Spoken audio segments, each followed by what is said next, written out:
ஓம் ஸ்ரீ கல்கி அகத்தீசாய நமோ நமக. அனைத்து ஆன்மாக்களுக்கும் அனந்த கோடி அன்புகள். இன்று திருஞானம் என்ற நூலில் ஆதிமூல கணபதி ஐயா என்னென்ன அற்புதமான அருளுரைகள்லாம் கொடுத்திருக்கிறாரு அப்படிங்கிறத சிந்திக்கலாம். அதாவது முன்னுரை என்கிறதுல இப்போ ரஜினி படத்துல ஒரு டயலாக் வரும்ல, பேரை சொன்னா சும்மா அதிருது இல்ல அப்படின்ட்டு ஒரு டயலாக் வரும் சிவாஜி படத்துல. அதே மாதிரி ஐயாவும் என்ன கொடுத்திருக்காருன்னா, திருஞானம் என்னும் நூலினை கரங்களில் ஏந்தும் தருணம் உங்கள் உள் மூலையில் ஏற்படும் அதிர்வு அலைகளை உணருங்கள் அப்படின்னு கொடுத்திருக்கிறாரு. சூப்பரா இருக்குல்ல?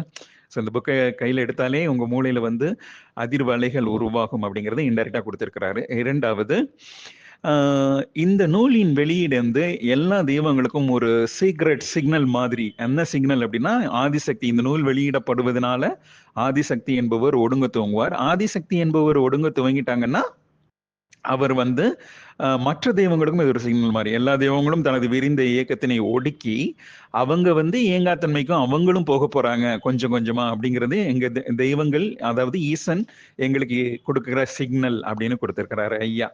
இப்போ அந்த மலையாளத்துல பிரம்ம யுகம் அப்படின்னு ஒரு படம் உண்டு, மம்முட்டி நடிச்சிருப்பாரு. அந்த படத்துல வந்து ஸ்டார்டிங்லேயே என்ன சொல்லியிருப்பாங்க அப்படின்னா, எந்த ஒரு தெய்வமும் இல்லாத கலியுகத்தின் எண்டு அப்படின்னு அந்த பீரியட் ஸ்டார்ட் ஆகும். சரிங்களா? எந்த ஒரு தெய்வமே இருக்க மாட்டாங்க கலியுகத்துல. இப்போ ஆதிசக்தி ஒடுங்குறாங்க, பிள்ளையாரும் ஒடுங்குவாருன்னா கடைசியில இன்னும் ஒரு 100 வருஷம் 200 வருஷம் கழிச்சு இந்த பூமி எப்படி இருக்கும்னு நினைச்சு பார்க்கும்போது ரொம்ப கடுமையான காலமாக இருக்கும் போல தோணுது. சரிங்களா? ஸோ அதைத்தான் ஐயா வந்து இன்டெரக்டா கொடுத்திருக்கிறாரு. உள்மூலையில் சுழுமுனை நாடி ஒடுங்க துவங்கியதனால் உள்மூலையில வந்து தலைமை சொருபி ஏற்கின்ற எரிபொருட்கள் குன்றும் அப்படிங்கிறத கொடுத்திருக்கிறாரு. நானே, அதாவது இவர் ஒடுங்க துவங்கினா என்ன நடக்கும்? சுழுமணி நாடி தானே பினியல் கிளாண்டுக்கும் பிட்யூட்டரி கிளாண்டுக்கும் இடையே இருக்கிற பைப்லைன். இந்த பைப்லைன்ல தானே ஆற்றல் பரிமாற்றம் நடக்குது. ஸோ சுழுமணி நாடி ஒடுங்க துவங்கிருச்சுன்னா மற்ற எரிபொருட்களின் வரவு குன்றும். அதை வந்து மற்ற மனிதர்களும் உணர்ந்துக்கணும் அப்படின்னு பிரார்த்தனை பண்ணுங்க அப்படின்னு கொடுத்திருக்கிறாரு. ரெண்டாவது, இவரை வந்து முழுமுதற் கடவுளாக ஏன் கும்பிடுறாங்க அப்படிங்கிற ரீசனை அவரே கொடுத்திருக்கிறாரு. யான் முழுமுதற் கடவுளாக வணங்கப்படுவதன் காரணம் என்பது அன்பினை பகிர்வது ஒண்ணு.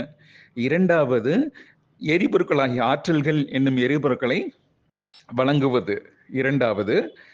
ஸோ இந்த 2 பலன் தான். அதாவது கொடுக்கப்பட்ட பணியினை முழுமையாக ஏற்று இயங்குவது, பூரண அன்பினை உட்செலுத்துவது, அனைத்து உயிர்களின் இயக்கத்திற்கும் எரிபொருளை வழங்குவது என்று 3 விதமான பணிகளை தாம் நடத்துவதால தாம் ஆதிமூல கணபதியாக மாற்றம் அடைந்திருக்கிறோம் அப்படின்னு கொடுத்திருக்கிறாரு. ஸோ எல்லா தெய்வங்களுமே ஒடுங்க துவங்குற காலத்தை உணர்ந்து நாம் விரிந்து இயங்கிட முனைந்திடாது அப்படிங்கிற ஒரு பாயிண்ட் இருக்கு. அதாவது புற வாழ்க்கையில மிகவும் சுழன்றிடாது, புறவாழ்வே உண்மை அப்படின்னு. இந்த மாயைன்னா என்ன சொல்றது, நம்ம புறவாழ்வே அதையே நாடி செயல் புரிய முனைந்திடாது.